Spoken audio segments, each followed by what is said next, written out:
Mi yerno me golpeó tan fuerte en la cara que sentí como si me hubiera partido el alma. El sonido del golpe resonó por toda la calle. Caí al suelo como un saco de papas, sintiendo el sabor de la sangre en mi boca. «Pinche vieja estúpida», me gritó mientras me pateaba las costillas. «Te dije que firmaras los papeles». Pero lo peor no era el dolor físico. Lo peor era ver a mi propia hija, la niña que cargué en mis brazos, que amamanté, que cuidé cuando tuvo fiebre, agarrarme del cabello como si fuera una desconocida. «Sal de aquí ahora mismo, vieja inútil», me gritaba mientras me arrastraba por el patio. «Son $3 millones. No vamos a dejar que una anciana senil nos quite nuestro futuro». Los vecinos salieron a sus ventanas. Algunos grababan con sus teléfonos. Otros simplemente miraban con los ojos abiertos, sin saber qué hacer. Una señora mayor siendo golpeada y humillada por su propia familia, frente a todos. «Nadie va a ayudarte», me gritó mi yerno, con esa sonrisa diabólica que yo conocía muy bien. «Aquí todos saben que estás loca, que tienes demencia. ¿Quién te va a creer?».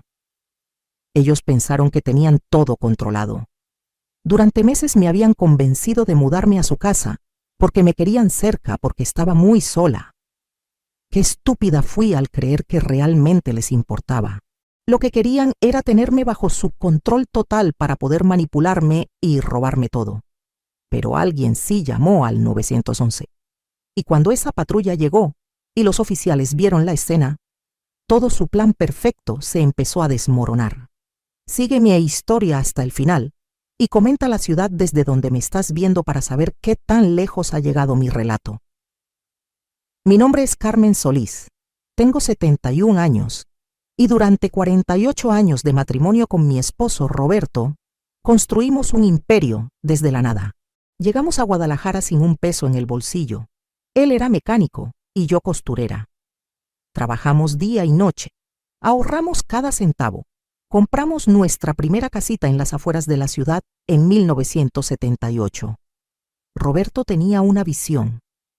«Carmen», me decía, «esta zona va a crecer, va a ser el futuro de Guadalajara». Y tenía razón. Poco a poco fuimos comprando terrenos baratos, construimos casas para rentar, invertimos en un pequeño taller mecánico que se convirtió en una cadena de 3 talleres. Para cuando Roberto murió hace 2 años, teníamos propiedades valoradas en más de $3 millones. Mi hija Mónica siempre fue complicada. Desde niña era caprichosa, mentirosa. Cuando tenía 15 años, robó dinero de mi bolsa para comprarse ropa de marca. Cuando tenía 20, fingió estar embarazada para que le diéramos dinero. Siempre había una emergencia, siempre necesitaba algo. Se casó con Ricardo hace 15 años. Ese hombre me dio mala espina desde el primer día.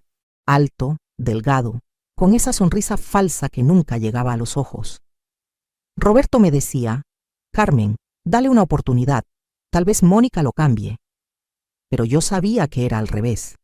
Él la iba a cambiar a ella, y no para bien.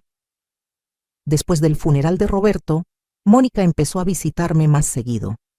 Al principio pensé que era porque me extrañaba, porque quería acompañarme en mi dolor. «Mamá, te ves muy sola en esa casa tan grande», me decía. «¿Por qué no vienes a vivir con nosotros? Tenemos espacio y así podemos cuidarte mejor». Durante meses me insistieron. Ricardo se volvió súper atento, me traía flores, me ayudaba con las compras. «Doña Carmen», me decía, «usted es como la madre que nunca tuve. Queremos tenerla cerca». Mónica lloraba y me decía, «Mamá, ya perdimos a papá, no quiero perderte a ti también. Ven a vivir con nosotros, por favor». Era tan convincente su actuación que por un momento pensé que realmente habían cambiado, que la muerte de Roberto los había hecho reflexionar sobre la importancia de la familia.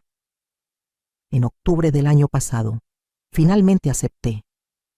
Vendí algunos muebles, empaqué mis cosas más importantes y me mudé a su casa en Zapopan. Era una casa bonita, de 2 pisos, con jardín.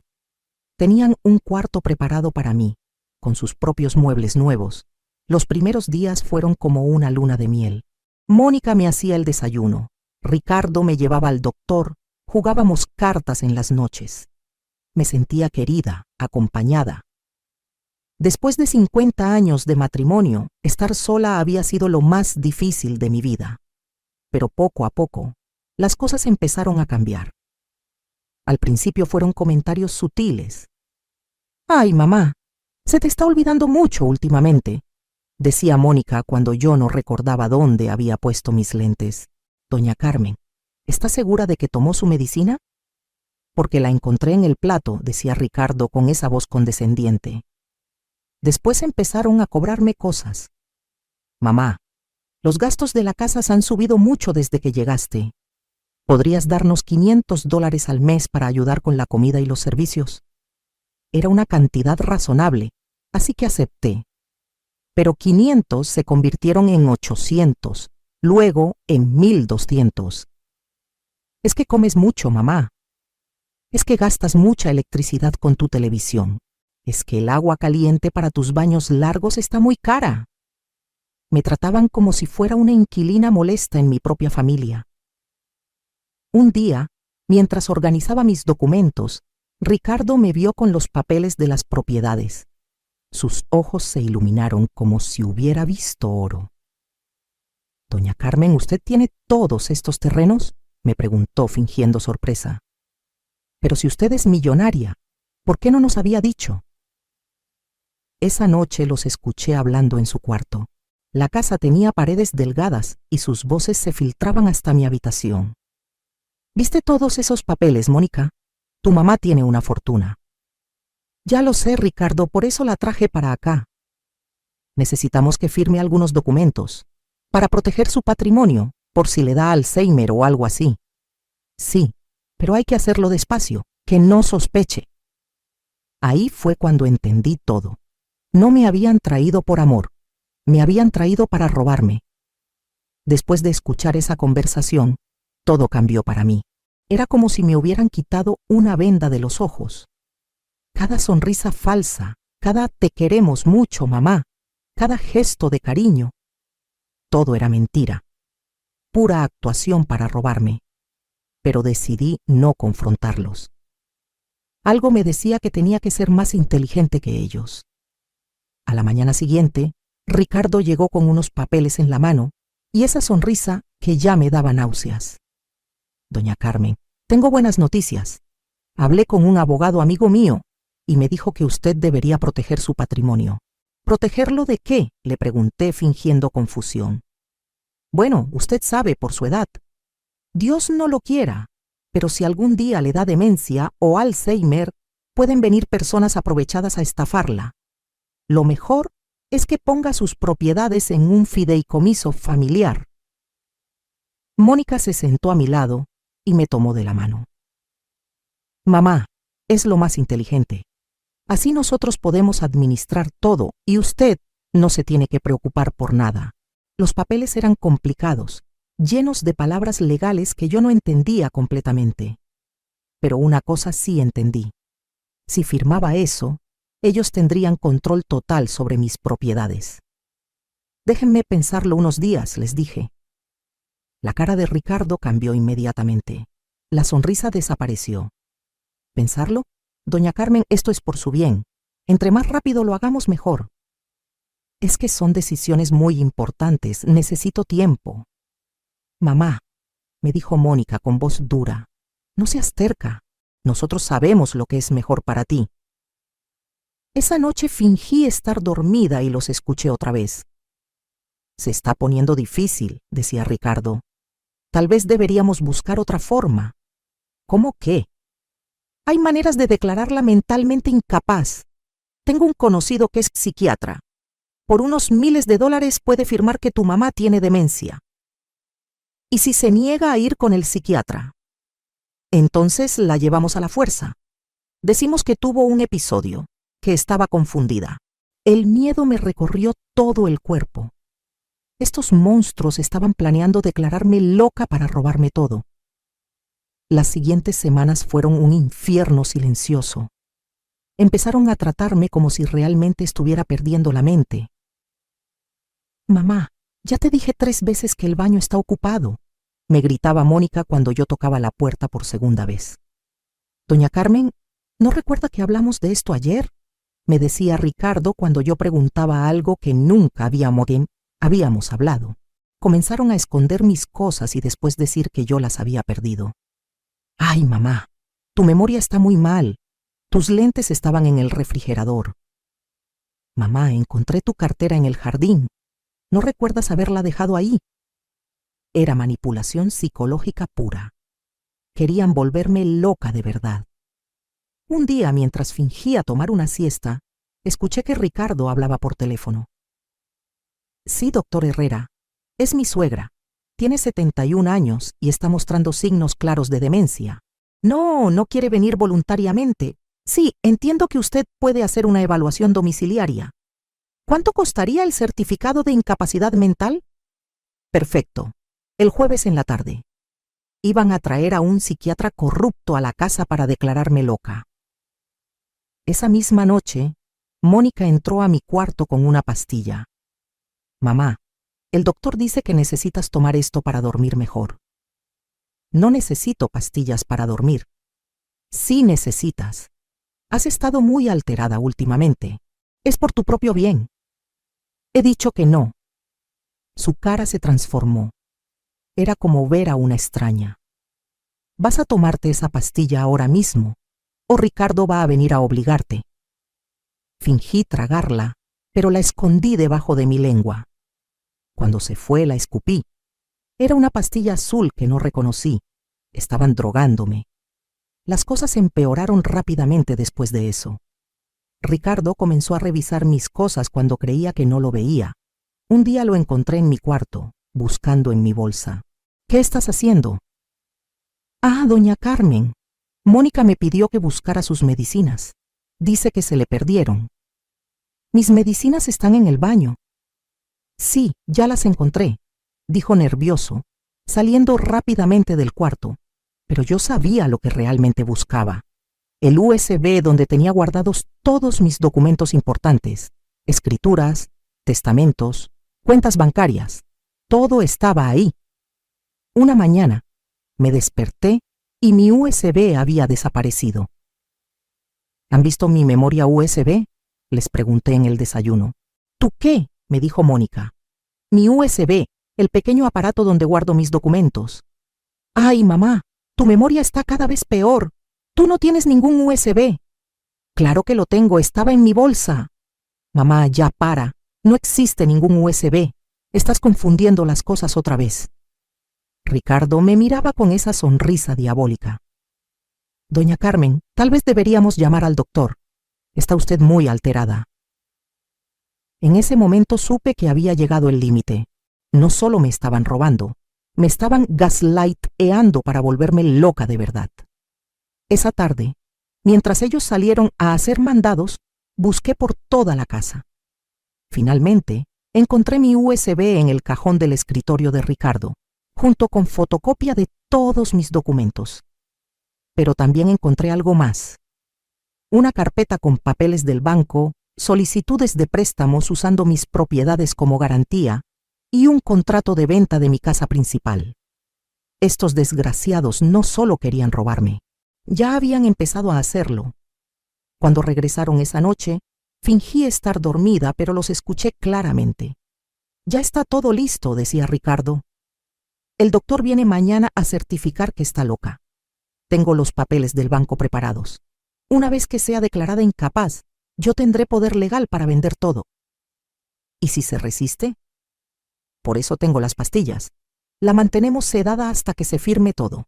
En una semana seremos millonarios. Mónica se rió.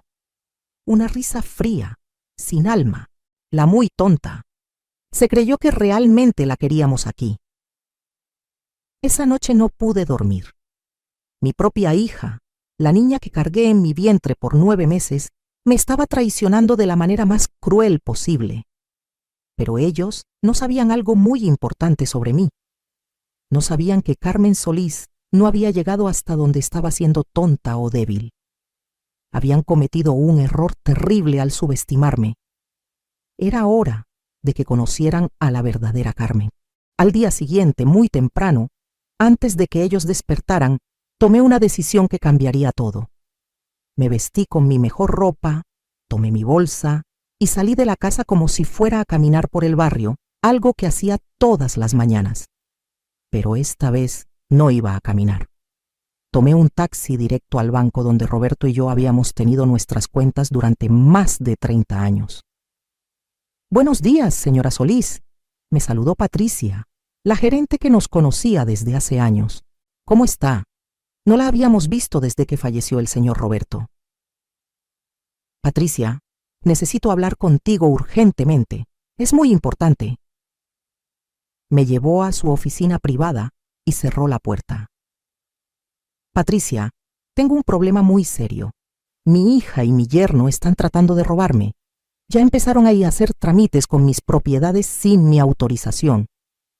Le conté todo: los documentos que encontré, las conversaciones que escuché, los papeles que querían que firmara. Patricia revisó mi cuenta en la computadora y su cara se puso seria. «Señora Solís, tiene razón. Aquí veo que ayer su yerno vino a preguntar sobre sus cuentas. Dijo que usted lo había mandado porque está enferma. Nosotros no le dimos información porque no tiene autorización, pero intentó convencernos de que usted tenía demencia». El coraje me llenó todo el cuerpo.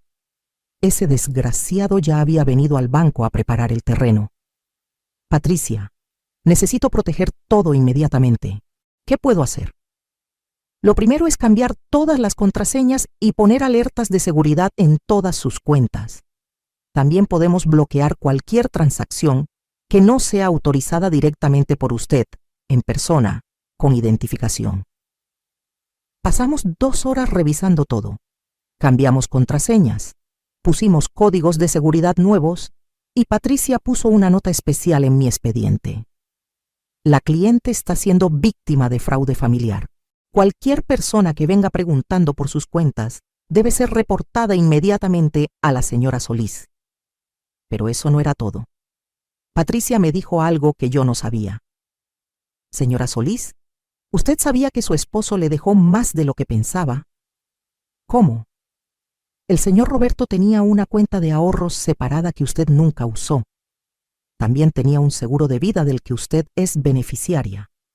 En total, entre eso y sus propiedades, su patrimonio es de casi $4 millones, no 3.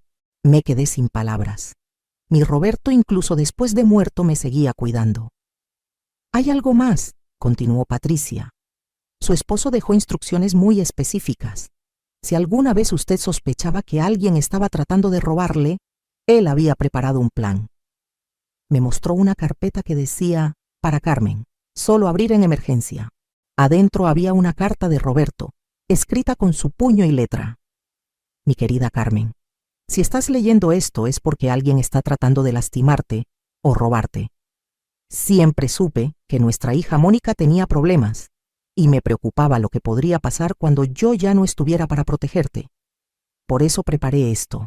En el Banco Santander, cuenta número 4578921, hay $500,000 que solo tú puedes tocar.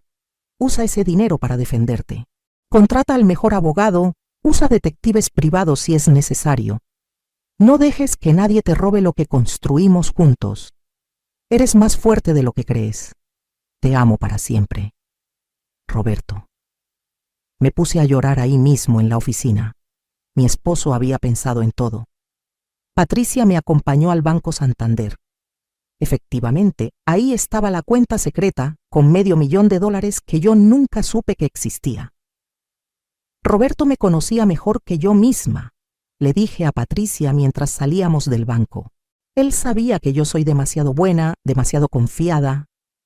Por eso me dejó estos recursos. De regreso a casa, tenía el teléfono del mejor abogado de Guadalajara en mi bolsa, $500,000 disponibles para mi defensa, y por primera vez en meses me sentía poderosa. Pero no iba a actuar todavía. Primero tenía que prepararme bien. Esa tarde, cuando llegué a la casa, Mónica y Ricardo estaban nerviosos. «¿Dónde estabas, mamá? Estuvimos preocupados», me dijo Mónica, pero yo sabía que no era preocupación. Era miedo de que hubiera descubierto algo. Fui a caminar y después me quedé platicando con la señora Esperanza en el parque. «Estuviste mucho tiempo afuera», dijo Ricardo, mirándome con desconfianza. «Es que tengo muchos amigos en el parque. Ya saben cómo somos las personas mayores, nos gusta platicar».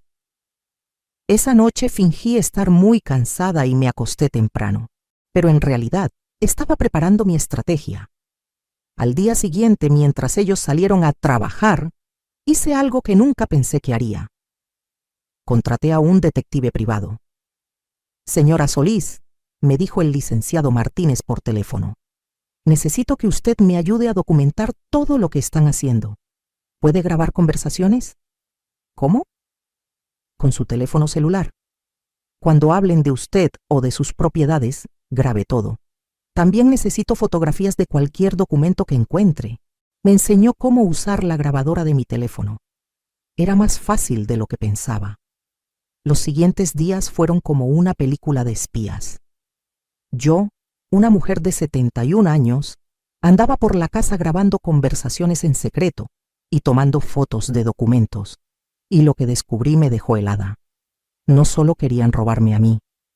Ricardo tenía deudas enormes con prestamistas peligrosos. Debía más de $200,000 y amenazaron con lastimar a Mónica si no pagaba pronto. Mónica estaba embarazada y no me había dicho. Querían mi dinero para poder huir a Estados Unidos y empezar una nueva vida allá. También descubrí que Ricardo ya había falsificado mi firma en varios documentos. Tenía copias de mi identificación y había practicado imitar mi letra. Pero lo peor fue lo que escuché una noche. «Si la vieja no coopera», decía Ricardo, «vamos a tener que usar el plan B». «¿Cuál plan B?» «Un accidente. Las personas mayores se caen mucho, se golpean la cabeza, a veces no se recuperan». «Estás hablando de matarla». «Estoy hablando de hacer lo que sea necesario. Son $4 millones, Mónica. Con eso podemos desaparecer para siempre». En ese momento supe que mi vida estaba en peligro real. Estos monstruos estaban dispuestos a matarme por dinero. Pero ellos no sabían que Carmen Solís ya no era la anciana indefensa que había llegado a esa casa hace meses.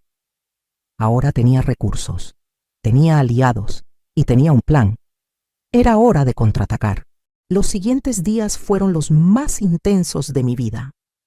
Por fuera, seguía siendo la anciana confundida que ellos creían que era. Por dentro, era una estratega preparando la guerra. Cada mañana, cuando salía a caminar, en realidad iba a reunirme con el licenciado Martínez, mi abogado, o con el detective que había contratado.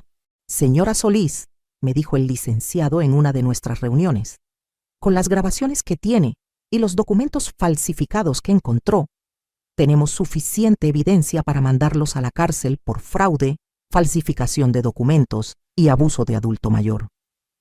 Pero quiero algo más que justicia legal», le dije. «Quiero que aprendan la lección de sus vidas». «¿Qué tiene en mente?» «Quiero que cuando todo esto termine, se queden sin nada. Absolutamente nada. Que pierdan la casa, que pierdan su reputación, que toda la familia sepa lo que hicieron». El licenciado sonrió. «Me gusta cómo piensa, señora Solís». Mientras tanto, en casa, fingía estar cada vez más confundida y débil. Era pura actuación, pero ellos se lo creían completamente. «Ay, mamá, otra vez se te olvidó dónde pusiste tus pastillas», me decía Mónica con esa voz condescendiente que ya me daba náuseas. «Sí, hija, no sé qué me pasa.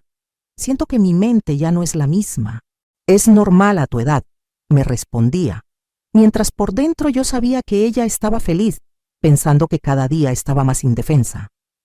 Ricardo también había bajado la guardia completamente.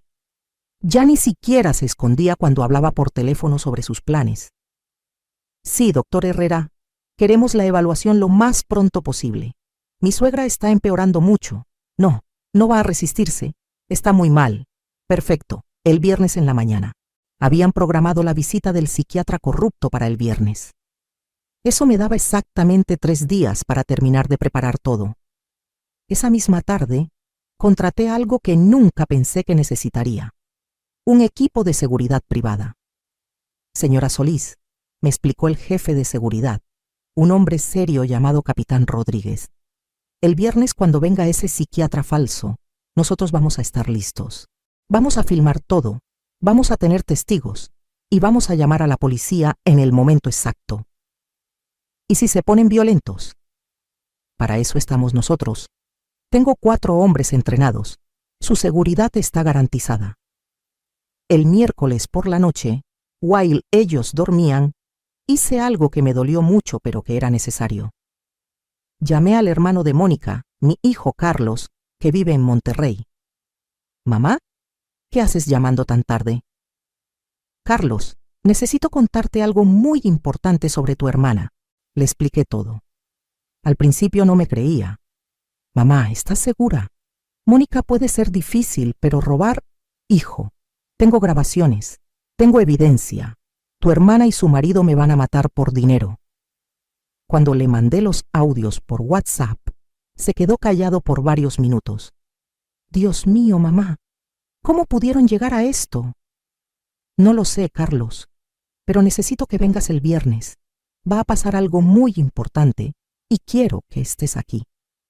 «Voy para allá mañana mismo». El jueves, Carlos llegó sin avisar. La cara de Mónica cuando lo vio fue un poema. «Carlos, ¿qué haces aquí?» «Vine a visitar a mamá. ¿No puedo?» «Claro que sí, pero hubieras avisado». «Es una sorpresa», dijo Carlos, mirándola fijamente. Yo le había pedido que no dijera nada todavía, que esperara hasta el día siguiente. Esa noche, la tensión en la casa se podía cortar con un cuchillo. Ricardo estaba especialmente nervioso porque sus planes se habían complicado con la llegada de Carlos. Los escuché susurrando en su cuarto. «¿Y ahora qué hacemos? No podemos traer al doctor con Carlos aquí. Vamos a tener que posponerlo». «No podemos posponer nada. Los prestamistas vienen el lunes. Si no tenemos el dinero nos van a matar». «Entonces, vamos a tener que hacer algo más drástico». Esa última frase me heló la sangre. Sabía exactamente lo que significaba. El viernes por la mañana, me levanté temprano y me arreglé con mucho cuidado. Me puse mi vestido azul favorito, el que Roberto siempre decía que me hacía ver elegante. Me peiné, me maquillé un poquito y me puse los aretes de perlas que él me regaló en nuestro aniversario número 25. Si iba a enfrentar a estos monstruos, lo iba a hacer con dignidad. A las 9 de la mañana sonó el timbre. Era el doctor Herrera, exactamente como habían planeado. Ricardo lo recibió con una sonrisa nerviosa. «Doctor, gracias por venir. Mi suegra está en la sala». Pero lo que no sabían es que en ese momento, el capitán Rodríguez y su equipo ya estaban posicionados afuera de la casa. El detective tenía cámaras ocultas filmando todo. Carlos estaba en la cocina, listo para actuar, y yo tenía mi teléfono grabando en el bolsillo. «Buenos días, señora», me dijo el falso doctor. «Soy el doctor Herrera. Vine a hacerle unas preguntas sencillas». «¿Para qué?», pregunté fingiendo confusión. «Es solo una evaluación de rutina. Sus familiares están preocupados por su salud mental». Mónica se sentó a mi lado y me tomó de la mano como si fuera la hija amorosa que nunca fue. «Mamá, el doctor solo quiere ayudarte». El falso doctor sacó unos papeles y empezó con preguntas básicas. ¿Sabe qué día es hoy? ¿Recuerda dónde vive? ¿Sabe quién es el presidente? Fingí estar confundida en algunas respuestas, tal como ellos esperaban. Después de 20 minutos de preguntas, el doctor sacó un documento. «Bueno, basándome en esta evaluación, considero que la señora tiene deterioro cognitivo significativo. Voy a firmar un certificado recomendando que se nombre un tutor legal para manejar sus asuntos». «¿Un tutor?», pregunté. «Sí», dijo Ricardo rápidamente. «Alguien que pueda ayudarla con sus decisiones importantes. Nosotros podemos ser sus tutores». El falso doctor ya tenía los papeles listos. «Solo necesito que usted firme aquí, señora». Era el momento que había estado esperando. el momento de la verdad. Me levanté lentamente de mi silla, como si fuera una anciana frágil que necesitaba esfuerzo para moverse. Caminé hacia donde estaba el documento, tomé la pluma en mi mano, y entonces, en lugar de firmar, la tiré al suelo y los miré directamente a los ojos. No voy a firmar nada, dije con voz clara y fuerte, porque este hombre no es doctor, estos papeles son falsos, y ustedes son unos ladrones. La cara de Ricardo se transformó completamente. La máscara se le cayó. ¿Qué dijiste, vieja? Lo que oíste. Sé todo sobre sus planes. Sé sobre las deudas. Sé sobre los documentos falsificados. Sé que querían matarme. Lo sé todo. Mónica se paró como un resorte. ¿De qué estás hablando? Saqué mi teléfono y puse el primer audio que había grabado, donde ellos hablaban de declararme loca. Sus propias voces llenaron la sala. Hay maneras de declararla mentalmente incapaz. Tengo un conocido que es psiquiatra. Por unos miles de dólares puede firmar que tu mamá tiene demencia. El falso doctor quiso salir corriendo, pero Carlos apareció en la puerta bloqueándole el paso. Nadie se va de aquí, dijo Carlos con voz firme. Y entonces sonó el timbre otra vez. Pero esta vez no era parte de su plan. Era la policía. Cuando la puerta se abrió, entraron 4 policías uniformados junto con el capitán Rodríguez y su equipo de seguridad. Detrás de ellos venía mi abogado, el licenciado Martínez, cargando una carpeta llena de documentos. ¿Qué está pasando aquí?, gritó Ricardo, pero su voz ya no sonaba amenazante, sonaba desesperada. Buenas tardes, dijo el comandante de policía. Recibimos una denuncia por fraude, falsificación de documentos y conspiración para cometer abuso de adulto mayor. El falso doctor intentó escabullirse hacia la cocina, pero uno de los policías lo detuvo. Usted no va a ningún lado, doctor Herrera, o debería decir José Luis Mendoza, porque ese es su verdadero nombre. Usted no es psiquiatra, es un contador que perdió su licencia por fraude hace 5 años. La cara del falso doctor se puso blanca como papel. Mónica me miraba con los ojos abiertos como platos. Mamá, ¿qué hiciste? Lo que tenía que hacer, Mónica, protegerme de ustedes. Saqué mi teléfono y puse otro audio, el más devastador de todos. Sus propias voces llenaron la sala otra vez. Si la vieja no coopera, vamos a tener que usar el plan B. ¿Cuál plan B? Un accidente. Las personas mayores se caen mucho, se golpean la cabeza, a veces no se recuperan. ¿Estás hablando de matarla? Estoy hablando de hacer lo que sea necesario. Son $4 millones, Mónica. Cuando el audio terminó, el silencio en la sala era ensordecedor. Carlos tenía los ojos llenos de lágrimas. Los policías se miraban entre sí con expresiones de disgusto. Eso está sacado de contexto, gritó Ricardo. Estábamos bromeando. Bromeando, le dije, levantando la voz por primera vez en meses. ¿Planear matarme es una broma? Saqué la carpeta que me había dado mi abogado y empecé a mostrar las evidencias una por una. Aquí tienen las copias de los documentos falsificados que encontré en su escritorio. Aquí está mi firma original y aquí está la falsificación que Ricardo hizo. Aquí están las solicitudes de préstamos bancarios que presentó usando mis propiedades como garantía, sin mi autorización.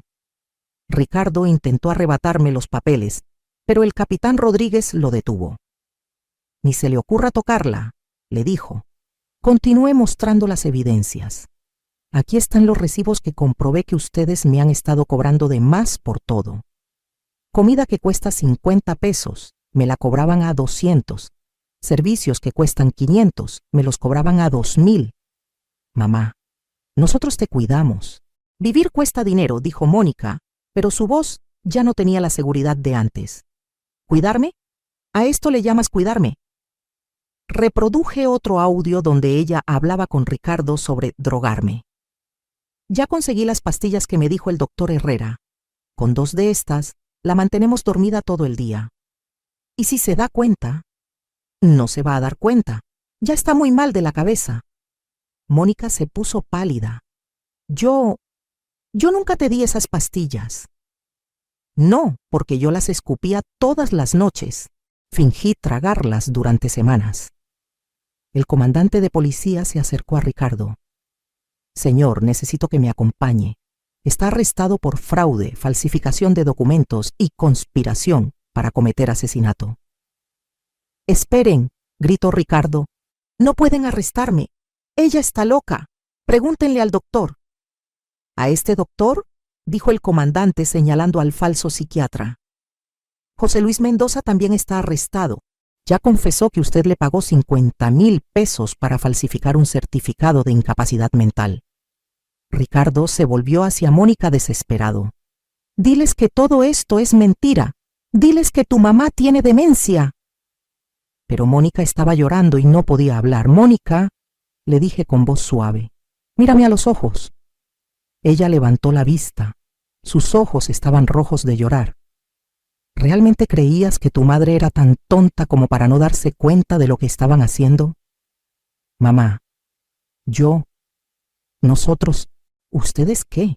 Necesitaban el dinero. ¿Para qué? ¿Para pagar las deudas de juego de Ricardo? ¿Para huir a Estados Unidos? ¿Para desaparecer después de matarme? Carlos se acercó a su hermana. Mónica, ¿cómo pudiste? ¿Cómo pudiste planear lastimar a nuestra madre? No íbamos a lastimarla de verdad, sollozó Mónica. Solo queríamos el dinero. Mentira, exploté. Tienes 6 meses de embarazo y estabas dispuesta a dejar huérfana a tu hija con tal de robarme. Toda la sala se quedó en silencio. Incluso los policías me miraban sorprendidos. Sí, continué. Sé que estás embarazada. Sé que es niña. Sé que le van a poner Sofía. Y sé que ustedes planeaban usar mi dinero para irse a vivir a Texas después de matarme. Mónica se derrumbó en el sofá llorando histéricamente. ¿Cómo sabes todo eso? Porque contraté al mejor detective privado de Guadalajara. Porque tu esposo habla muy fuerte por teléfono. Y porque no soy la anciana tonta que ustedes creían que era. Me acerqué a ella y me arrodillé frente al sofá para quedar a su altura. Mónica, eres mi hija. Te amo desde antes de que nacieras, pero lo que planearon hacer es imperdonable. Mamá, perdóname, por favor. No sabía cómo parar esto. Tenías 1000 maneras de parar esto. Podías haberme dicho la verdad sobre las deudas de Ricardo. Podías haberte divorciado de él. Podías haber venido a mí y pedirme ayuda como mi hija, no como una ladrona. Ricardo, que ya tenía las esposas puestas, gritó desde donde estaba. Todo esto es tu culpa, Mónica. Si hubieras conseguido el dinero más rápido, no habríamos llegado a esto. La cara de Mónica cambió. Por primera vez vi un destello de la hija que yo recordaba. ¿Mi culpa?, le gritó. Tú me metiste en esto. Tú tienes las deudas. Tú quisiste matar a mi madre. Se paró del sofá y se acercó a él con furia. Yo nunca quise lastimar a mi mamá. Fui una idiota por seguirte. Ricardo la miró con desprecio. Eres una cobarde, Mónica. Ahora que todo salió mal, me echas la culpa a mí. Porque es tu culpa, le gritó, y después se volteó hacia mí. Mamá, él me amenazó. Me dijo que si no lo ayudaba a conseguir el dinero, le iba a hacer daño al bebé. El comandante de policía se acercó a Mónica. Señora, ¿está diciendo que su esposo la amenazó? Sí, dijo entre sollozos. Me obligó a hacer todo esto, yo no quería. Entonces necesito que venga con nosotros para hacer una declaración formal. Mónica me miró con ojos suplicantes. Mamá, ¿me puedes perdonar algún día? La miré por un largo momento. Esta mujer había planeado matarme por dinero. Pero también era mi hija, estaba embarazada y acababa de admitir que había sido víctima de abuso. Mónica, le dije finalmente, el perdón es algo que se gana. Si realmente te arrepientes, si colaboras con la justicia, si buscas ayuda psicológica, tal vez algún día podamos hablar. ¿Y mi bebé? ¿Vas a conocer a tu nieta? Eso depende de ti. Depende de qué tipo de madre decidas ser. Los policías se llevaron a Ricardo, al falso doctor, y a Mónica para tomarles declaración. Carlos se quedó conmigo. Mamá, me dijo abrazándome fuerte, perdóname por no haber estado aquí para protegerte. Hijo, tú no tenías que protegerme. Yo me protegí sola. Pero la historia no había terminado. El licenciado Martínez tenía una sonrisa en la cara. Señora Solís, tengo una sorpresa más para usted. ¿Cuál? Resulta que cuando investigamos las finanzas de Ricardo, descubrimos algo interesante. La casa donde usted ha estado viviendo no es de ellos. ¿Cómo? Está hipotecada hasta el techo. Deben más de lo que vale. Pero hay algo mejor. Las deudas de juego que tiene Ricardo son ilegales. Apostaba en casinos clandestinos. Eso significa que podemos anular todas esas deudas y además, él va a enfrentar cargos adicionales. Me quedé sin palabras. Eso significa, continuó el licenciado, que no solo conserva todo su patrimonio, sino que Ricardo va a ir a la cárcel por mucho tiempo. Y lo mejor de todo, Mónica puede divorciarse de él y empezar una nueva vida, si realmente quiere cambiar. Por primera vez en meses, sonreí de verdad. La justicia no solo se había hecho, sino que había sido perfecta. 6 meses después de aquel día que cambió mi vida para siempre, estoy sentada en la terraza de mi nueva casa, tomando café y viendo el amanecer sobre Guadalajara. No es la misma casa donde viví con Roberto. Esa la vendí porque tenía demasiados recuerdos dolorosos. Esta es una casa nueva, más pequeña pero llena de luz, con un jardín hermoso donde cultivo rosas como las que Roberto me regalaba. Ricardo fue sentenciado a 12 años de prisión por fraude, falsificación de documentos, abuso de adulto mayor y extorsión. El falso doctor recibió 8 años. Los prestamistas clandestinos también fueron arrestados gracias a la investigación que se abrió por mi caso. Mónica, mi hija, cumplió su palabra. Se divorció de Ricardo, colaboró completamente con la justicia y está recibiendo terapia psicológica. Hace 3 meses nació mi nieta Sofía, una bebé hermosa con los ojos verdes de su abuelo Roberto. La he perdonado completamente. Todavía no, pero estamos trabajando en eso. Ella viene a visitarme una vez por semana con la bebé. Hablamos, lloramos juntas y poco a poco estamos reconstruyendo la confianza. No es la misma relación que teníamos antes, pero tal vez pueda ser algo mejor. Mamá, me dijo la semana pasada mientras Sofía dormía en mis brazos, sé que lo que hice no tiene perdón, pero quiero que sepas que cada día me despierto agradecida de que fueras más inteligente que nosotros. Me salvaste de convertirme en una asesina. Y tienes razón. Si yo no hubiera actuado cuando lo hice, si me hubiera dejado llevar por la manipulación, hoy estaría muerta, y ella estaría en la cárcel por el resto de su vida. Pero no todo en estos meses ha sido sobre el perdón y la reconciliación. También ha sido sobre construir algo nuevo y poderoso con mi vida. Con los $500,000 que Roberto me había dejado para emergencias, más parte de mis propios ahorros, creé la Fundación Roberto y Carmen Solís para la protección de adultos mayores. Ya hemos ayudado a más de 50 mujeres que estaban siendo víctimas de abuso financiero por parte de sus propias familias. La semana pasada recibí una llamada que me partió el corazón y me llenó de propósito al mismo tiempo. Señora Solís, me dijo una voz temblorosa por teléfono. Me llamo María Elena. Tengo 68 años y creo que mi hijo me está robando. ¿Usted me puede ayudar? Cuénteme todo, María Elena. Usted no está sola. Su historia era muy parecida a la mía. Un hijo aparentemente amoroso que la había convencido de ponerle todo a su nombre para protegerla de los impuestos. Ahora él controlaba todo su dinero y la tenía prácticamente prisionera en su propia casa. María Elena, le dije, lo primero que necesita entender es que usted no está loca, no está confundida, y lo que le están haciendo tiene nombre, abuso financiero, y segundo, vamos a pararlo. La ayudamos igual que me ayudaron a mí. Abogados, detective privado, equipo de seguridad. En 2 semanas recuperó el control de su vida y su patrimonio. Su hijo ahora está enfrentando cargos criminales.